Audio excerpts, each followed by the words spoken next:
Hello friend, आपका अपना YouTube channel करण learn study में स्वागत करता हूं। तो आज हम बात करने वाले हैं टोटल 40 क्वेश्चन जो आपके एग्ज़ाम के लिए मोस्ट इम्पोर्टेंट होने वाला है। तो चैनल पे नए लोग आए हैं तो चैनल को सब्सक्राइब कर लीजिएगा। बाकी दोस्तों से मेरा एक यही उम्मीद है कि वीडियो में लाइक दे करके जाइएगा। बिना टाइम गवाए दोस्तों हम वीडियो को शुरू करते हैं। तो मेरा पहला प्रश्न करा है, ताजमहल किस नदी के किनारे स्थित है? तो याद रखिएगा मेरा राइट आंसर हो जाएगा दोस्तों ऑप्शन सी, यमुना नदी। चलते अगले प्रश्न की ओर। मेरा अगला प्रश्न करा है, गांधी जी की पत्नी का क्या नाम था? तो मेरा राइट आंसर क्या हो जाएगा दोस्तों? मेरा राइट आंसर हो जाएगा दोस्तों ऑप्शन सी, कस्तूरबा गांधी। चलते अगले प्रश्न की ओर।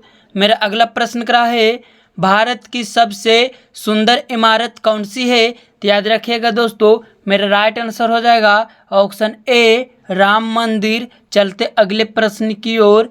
मेरा अगला प्रश्न करा है, चंद्र ग्रहण कब लगता है?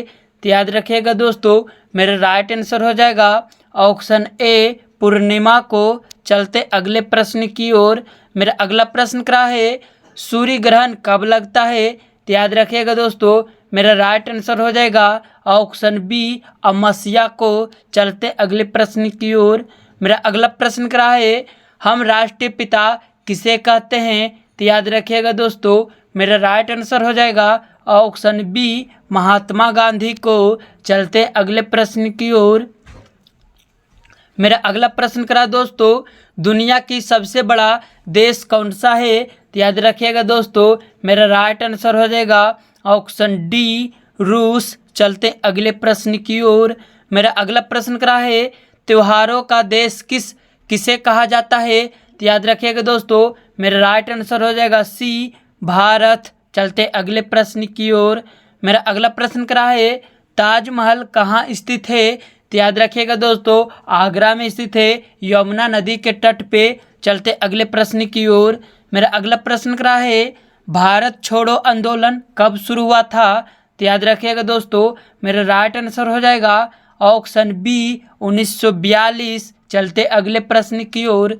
मेरा अगला प्रश्न करा दोस्तों, जीके के पिता कौन है? तो मेरा राइट आंसर क्या हो जाएगा? तो मेरा राइट आंसर हो जाएगा दोस्तों ऑप्शन सी, स्वामी विवेकानंद। चलते अगले प्रश्न की ओर। मेरा अगला प्रश्न करा है, भारत का राष्ट्रीय पक्षी कौन है? तो याद रखिएगा मेरा राइट आंसर हो जाएगा दोस्तों ऑप्शन बी, मोर। चलते अगले प्रश्न की ओर। मेरा अगला प्रश्न करा है, इनमें भारत का राष्ट्रीय प्राणी कौन है? तो मेरा राइट आंसर हो जाएगा दोस्तों बी, बाघ। चलते अगले प्रश्न की ओर। मेरा अगला प्रश्न करा है, भारत का राष्ट्रीय नृत्य क्या है? तो याद रखिएगा दोस्तों मेरा राइट आंसर हो जाएगा ऑप्शन सी, भारतनाट्यम। चलते अगले प्रश्न की ओर। मेरा अगला प्रश्न करा है, भारतीय राष्ट्रीय ध्वज का नाम क्या है? तो याद रखिएगा दोस्तों मेरा राइट आंसर हो जाएगा ए, तिरंगा। चलते अगले प्रश्न की ओर। मेरा अगला प्रश्न करा है, भारत तिरंगे का डिजाइनर कौन है? तो याद रखिएगा दोस्तों मेरा राइट आंसर हो जाएगा ऑप्शन बी, पिंगली बकैया। चलते अगले प्रश्न की ओर। मेरा अगला प्रश्न करा है, भारत का राष्ट्रीय चिन्ह क्या है? तो याद रखिएगा दोस्तों मेरा राइट आंसर हो जाएगा बी, अशोक स्तंभ। चलते अगले प्रश्न की ओर। मेरा अगला प्रश्न करा है, भारत का राष्ट्रीय पेड़ क्या है? तो याद रखिएगा दोस्तों मेरा राइट आंसर हो जाएगा ऑप्शन बी, बरगद। चलते अगले प्रश्न की ओर। मेरा अगला प्रश्न करा दोस्तों, भारत का राष्ट्रीय भोजन क्या है? तो मेरा राइट आंसर हो जाएगा ऑप्शन बी, खिचड़ी। चलते हैं अगले प्रश्न की ओर। मेरा अगला प्रश्न करा है, सौरमंडल का सबसे छोटा ग्रह कौन सा है? तो याद रखिएगा दोस्तों मेरा राइट आंसर हो जाएगा सी, बुध। चलते अगले प्रश्न की ओर। मेरा अगला प्रश्न करा है, भारत के किस राज्य की राजभाषा अंग्रेजी है? तो याद रखिएगा दोस्तों ऐसे भी क्वेश्चन पूछ लेगा, भारत में किस राज्य में अंग्रेजी भाषा का प्रयोग किया जाता है या फिर अंग्रेजी भाषा बोला जाता है? तो याद रखिएगा दोस्तों मेरा राइट आंसर हो जाएगा बी, नागालैंड। चलते हैं अगले प्रश्न की ओर।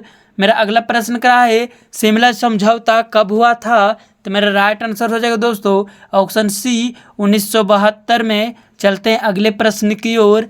मेरा अगला प्रश्न करा है किस देश को सूर्य उदय का देश भी कहा जाता है? तो मेरा राइट आंसर हो जाएगा ऑप्शन बी जापान। चलते हैं अगले प्रश्न की ओर। मेरा अगला प्रश्न करा है किस नदी के वृद्ध गंगा के नाम से जाना जाता है दोस्तों? तो याद रखिएगा मेरा राइट आंसर हो जाएगा ए गोदावरी को। चलते अगले प्रश्न की ओर। मेरा अगला प्रश्न करा है वायुमंडल के सबसे निचली सतह को क्या कहते हैं? तो याद रखिएगा मेरा राइट आंसर हो जाएगा ऑप्शन सी क्षोभ मंडल। चलते हैं अगले प्रश्न की ओर। मेरा अगला प्रश्न करा है भारत का प्रथम गवर्नर जनरल कौन था? तो याद रखिएगा दोस्तों मेरा राइट आंसर हो जाएगा option B Lord William Bentinck. चलते हैं अगले प्रश्न की ओर। मेरा अगला प्रश्न करा है कबड्डी किस देश का राष्ट्रीय खेल है? तो याद रखिएगा मेरा राइट आंसर हो जाएगा डी जो कि बांग्लादेश है दोस्तों। चलते हैं अगले प्रश्न की ओर। मेरा अगला प्रश्न करा है क्रिकेट किस देश का राष्ट्रीय खेल है? तो मेरा राइट आंसर हो जाएगा ऑप्शन डी ऑस्ट्रेलिया। चलते हैं अगले प्रश्न की ओर। मेरा अगला प्रश्न करा है महाराणा प्रताप के घोड़े को क्या नाम दिया था? तो याद रखिएगा मेरा राइट आंसर हो जाएगा बी चेतन, जिसे प्यार से बुलबुल कह के बुलाते थे। चलते हैं अगले प्रश्न की ओर।